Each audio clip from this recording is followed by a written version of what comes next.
G'day guys, I thought I'd, as a follow-up to the unboxing and installation of the new weather station I've got, I thought I might take you through the indoor unit and what sort of information it can display for you.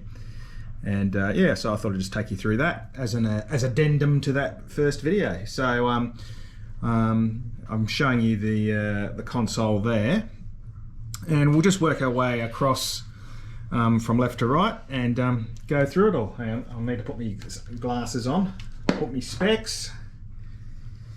Okay.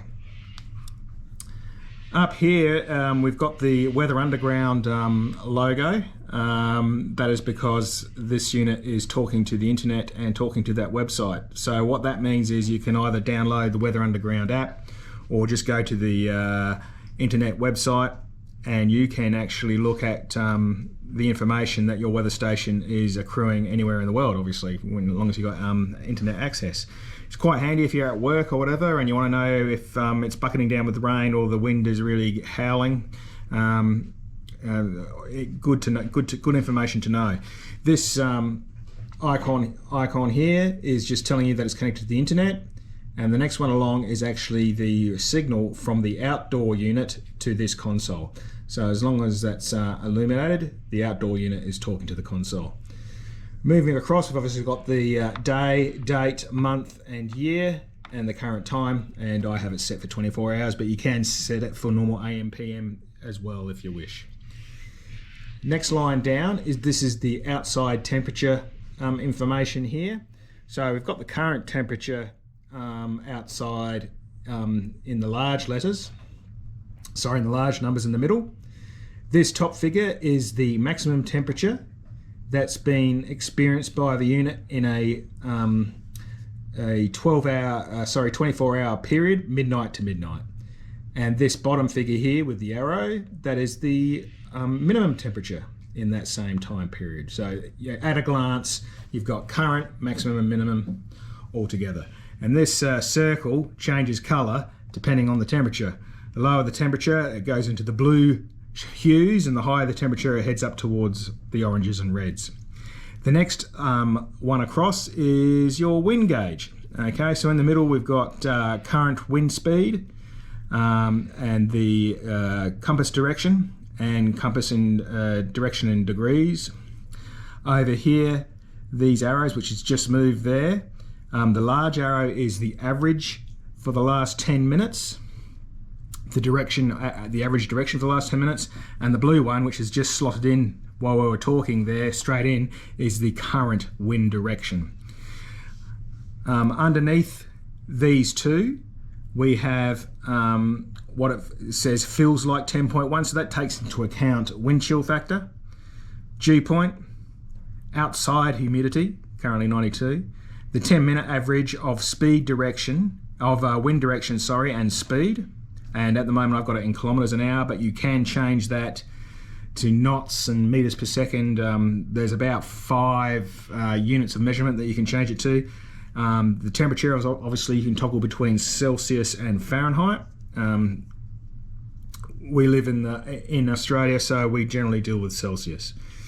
And over here is the maximum daily wind gust. So that is the maximum wind gust in the 24-hour period that the station has registered. So that's 20.2 kilometers an hour.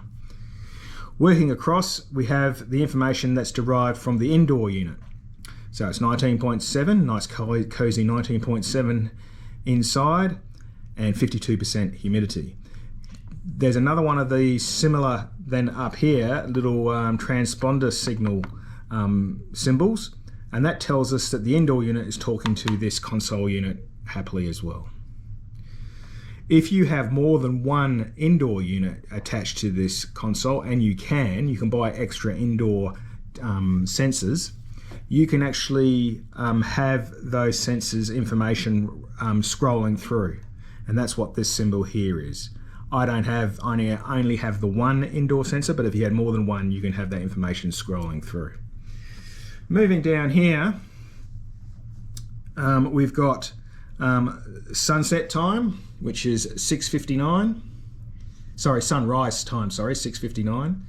And sunset time at 17:10, so 10 minutes past 5 local time. We have a lux meter. Again, you can do that in various categories of light measurement, and a UV index, and at the moment it's 0. You'll see that there's an arcing dotted line with a sun symbol here. That just tells you roughly where the sun is in the sky.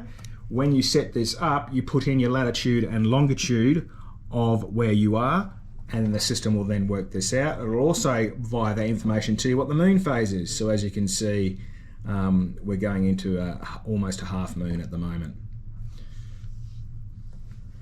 Over here, we have all your rainfall data. Oops, sorry about knocking it there. So as you can see, we've had some rain today. So this is the daily rain, 3.5 millimeters. You can again adjust that to whatever you want. You can have it in inches, or there's a couple of other units of measurement that you can choose from. So you just scroll through in the setup process. Above there, it's got rate, and at the moment it's 0. When it's actively raining, it will tell you how many, in this case, millimeters per hour the outside unit is receiving. Over on this side, we've got event, hourly, weekly, monthly, and yearly.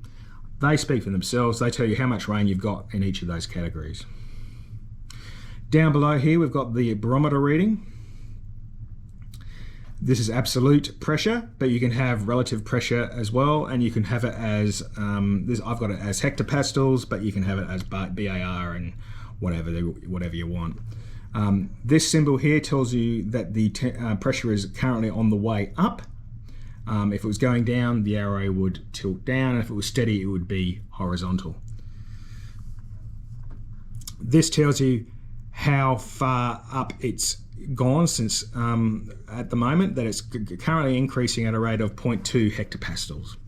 And this little symbol here tells us that that means the weather's going to be fine. If the pressure was dropping, it would go to a cloudy icon and possibly a rainy or stormy icon, depending on how quickly your pressure was dropping in the area.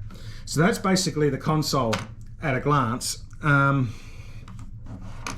Got a whole heap of buttons down here. If you press this button over here, this is the setting button, and as you can see, you've got your date and time set up, time format, date format, temperature units, barometer units, wind speed units, rainfall units, solar radiation units. If you want to set up a multi-channel sensor, whether you want the backlight on all the time, you can actually set this up so it puts itself to sleep at certain times of the night, so it's not lighting up a room if you're having it in your bedroom or whatever the case may be. Longitude and latitude setup. You can reset your weekly rain. You can choose your rainfall season. At the moment, I've just got the default of January, so it calculates the rainfall season from January to December. Interval is how often it updates, so I've got it at 5 minutes. That's plenty.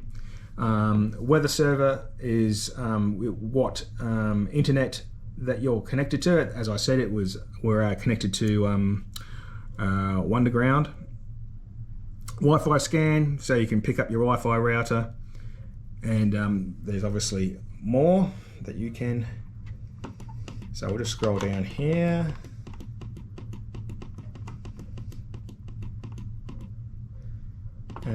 Sorry, I'll just get onto that. I have a habit of going too far on this. Okay, so we'll just go there. All right, and if you have a soil moisture sensor, you do your calibration through here. All sorts of other stuff here, most of which I do not know because I've only got the one sensor. Okay, but if you want to do that, you can. All right, it has the ability to expand and have multiple sensors of various types attached to it, so it's actually quite good from that point of view. Okay, if you hit this button here, it tells you the maximum minimums for the life of the unit. So we've only had it in for a few weeks, so the highest it's recorded was 22.8 degrees on the 10th of the 7th at 9:16. That's obviously incorrect because that was at night, but that might have been while we were setting up the unit. Oh no, hang on, that's indoor temperature. Sorry, yeah, that's indoor temperature, so that's probably quite right. The coldest it got inside the house there was 13.1. Outdoor temperature, the highest we've had is 20, the lowest we've had is 0.4, and it tells you the date and time when these occurred. So the same thing with indoor and outdoor humidity, dew point, your wind chill, barometer, absolute and relative, rainfall, wind, the highest gust we've had is 36.7 kilometers an hour, and that was recorded a few days ago, and has the highest solar radiation and UV as well. That tells you the reading times. Okay, so it's every 5 minutes. So each reading is numbered, date and time of the reading, and the information. All this information can be downloaded if you want, if you're that much of a nerd, but yeah, it's quite good. You can do graphs of the pressure.